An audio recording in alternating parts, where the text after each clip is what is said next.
It is a classic, actually classic diplomacy to maintain friendship with all nations without condition. That is his adoption of this foreign policy initiative, Philippine First diplomacy. That's why he avoids confrontation with nation, but rather exhaustions of diplomatic initiative and discussion. And he wants to share with the world in finding solution to not just international conflict, but regional conflicts as well. Contributions of our wisdom to find peace and security with the rest of the world. So that is his marching order. But foremost of all, he wants to maintain our close ties with our people.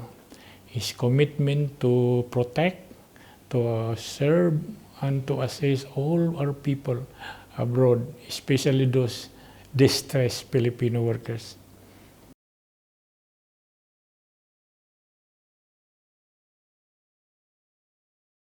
Relation with the Arab world, you have to, there is a saying, when you are posted to any country, know the country, know the culture, not just GDP, not just square meter or boundaries, but know their idiosyncrasies, their religion. And when you do that, and you know your country, and you know yourself, you have nothing to fear.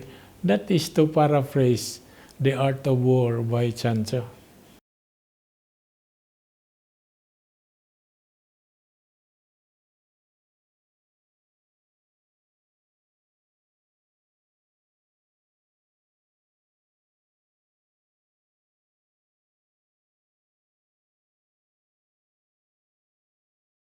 There is tremendous potential for that.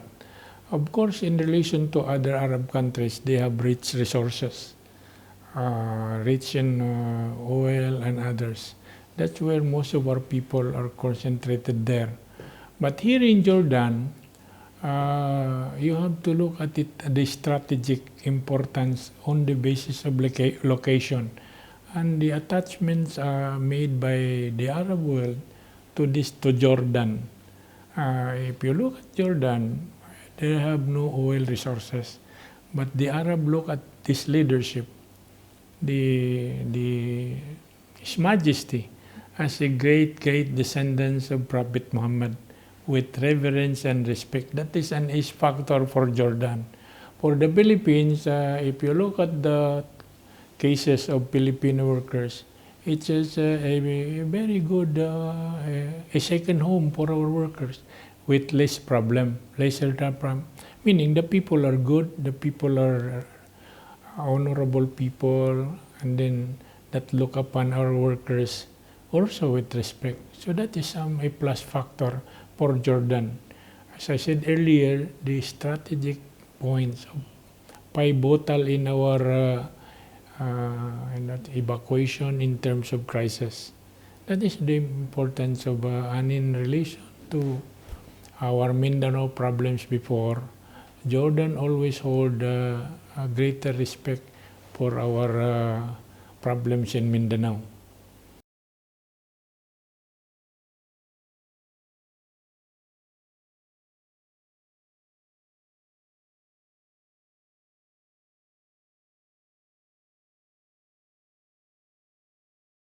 The strategy is now coming. The basic, for example, initiate an eye-opening for our businessmen. What the potential of Jordan, and for Jordan also the potential for the Philippines. Through this exchange of a basic and information, that's very important because you have to know what we have, and they have to know also like that. One aspect is we have to be pioneering in our approach to different countries. Jordan, for example, one of the best potential for our product and investment is this concept of halal food, which is not being exploited by our businessmen. Why is Brazil, Argentina, New Zealand, Australia came up with halal food. Why cannot our factories in corned beef, sardinas can do so? It's a multi-billion-dollar industry that our businessmen should exploit. So information must flow harmoniously.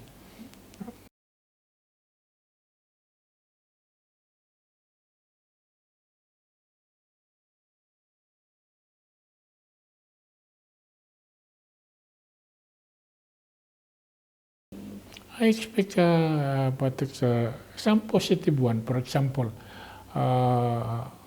opportunities for our agricultural product like bananas, pineapple, to come into it. That is one. So if we can explore that, and the most important is the principle attached more than anything else. And when there is that principle, then everything will flow simultaneously, and then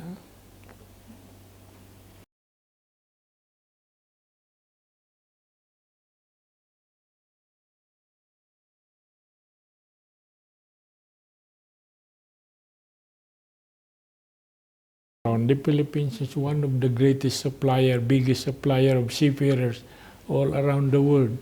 There is a saying, board any ship, anywhere in the world, you will always find a Filipino workers. Here, we have this entry point, the Gulf of Aqaba. And then that is very important that our certificate that will be recognized by the Royal Kingdom of Jordan. Very important yun on maritime issues. We take stock on that.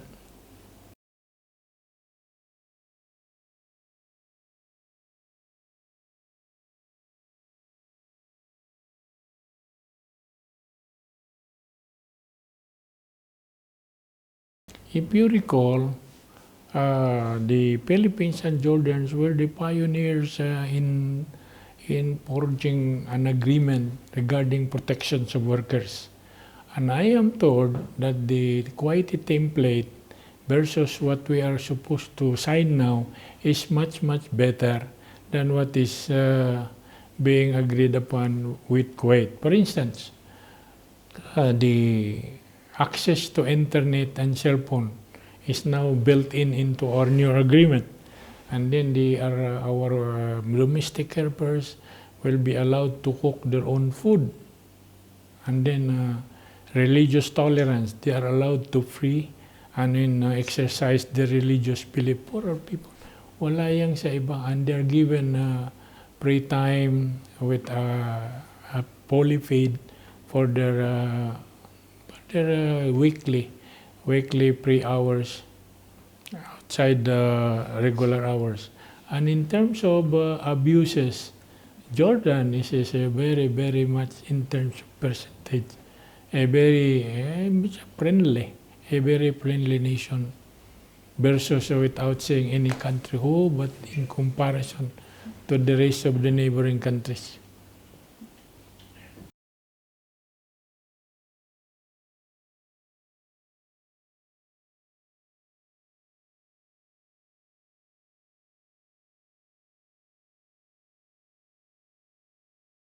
When this country was called Transjordan before, and then in 1948, the United Nations passed a resolution dividing State of Israel, State of Palestine. Unfortunately, the Palestine, together with the rest of the Arab world, rejected that resolution. They went to war for many years. But Jordan, after that, realized the importance of neighborhood, good neighbors, signed a treaty with Israel, and Egypt also decided. So there is an emerging changes in approach, in diplomatic approach. And President Duterte, in coming here, said that we are willing to pay the burden or assume responsibility for those any country who are willing and respect the Philippines. And his message is to all Filipinos, stand up with head erect, look people into the eyes, be a Filipino. That is the message for this visit, to encourage our people to respect themselves and be honorable.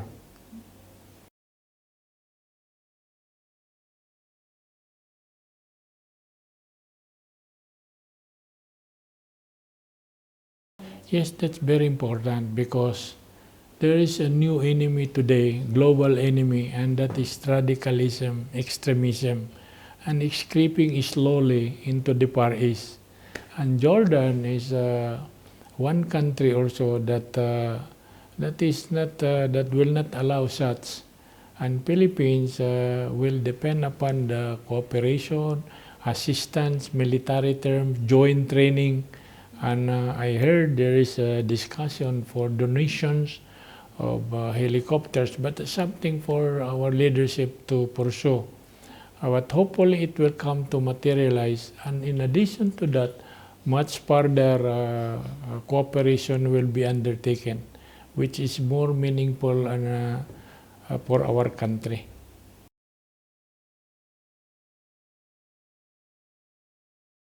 That is problems of overseas workers anywhere is a given thing. It's a given thing. We cannot just identify it's the fault of this country. For all you know, it's also the fault of our workers. But on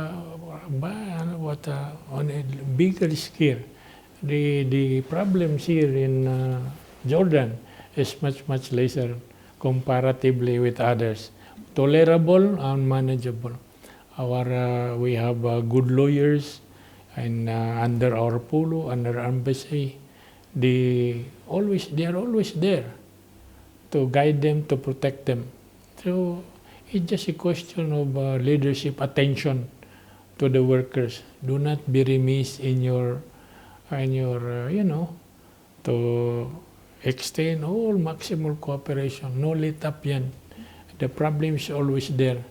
You're like a specialist. You're a doctor. They come. You just do your best. And that's what we are doing. Exhaust everything because that is a given thing.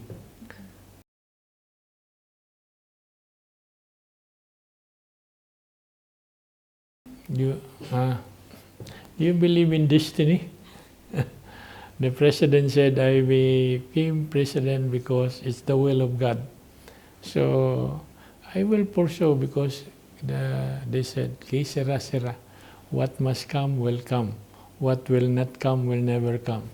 So if you believe in God's will, trust on that, everything, just do the best you can. God will inspire you to do what you must. And it will come. And that is the measurement of a strong faith will conquer many things. If you have faith, it will come. Trust the will of God.